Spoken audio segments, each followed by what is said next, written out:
உங்கள் கட்சியில் இருக்கக்கூடிய தாவேகா பிரமுகர்களால் தான் எங்களுக்கு இந்த பிரச்சனை. உயர்மட்ட நிர்வாகிகள் எல்லாம்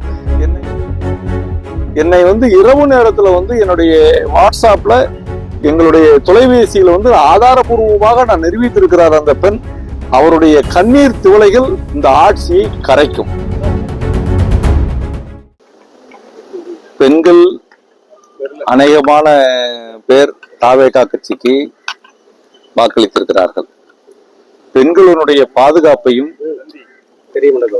அவர்களினுடைய சுய உரிமையையும் பாதுகாக்கிற அளவிற்கு இந்த ஆட்சி இருக்க வேண்டும்.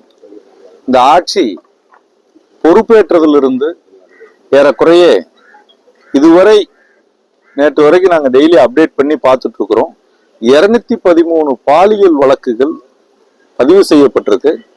ஆனால் நடவடிக்கை எடுப்பது என்பது ஒரு 99% நடவடிக்கைக்கு உட்படுத்தவில்லை. நீங்கள் சிறுவைகுண்டம் சட்டமன்ற உறுப்பினர் அவர் மீதே பாதிக்கப்பட்டவர் நேரடியாக கொடுக்கப்பட்ட குற்றச்சாட்டு. அதற்கு பிறகு கோவில்பட்டியிலே உங்களுக்கு எல்லாம் தெரியும், ஒரு பள்ளி மாணவி கொடுத்த வழக்கு. இப்ப இன்னைக்கு செய்தித்தாள்ல நம்ம மாவட்டத்திலேயே நடந்த வழக்கு. இதையெல்லாம் பார்க்கும்போது நம்மளுடைய கனிமொழி நாடாளுமன்ற உறுப்பினர் அவர்கள் ஒரு பெரிய பெண்ணியவாதி.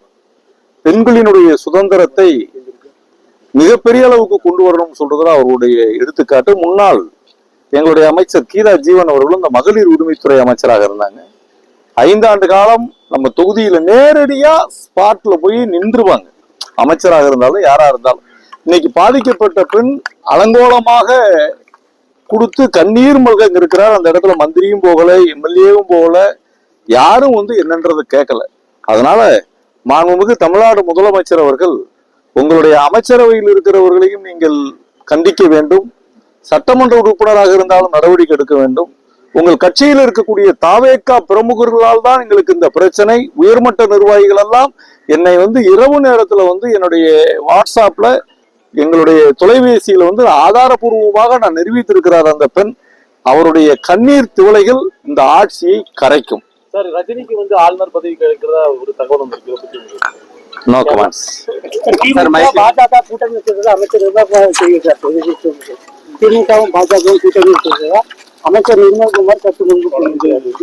ஆடு நனைகிறதே என்று ஓனாய் வருத்தப்பட வேண்டியதில்லை.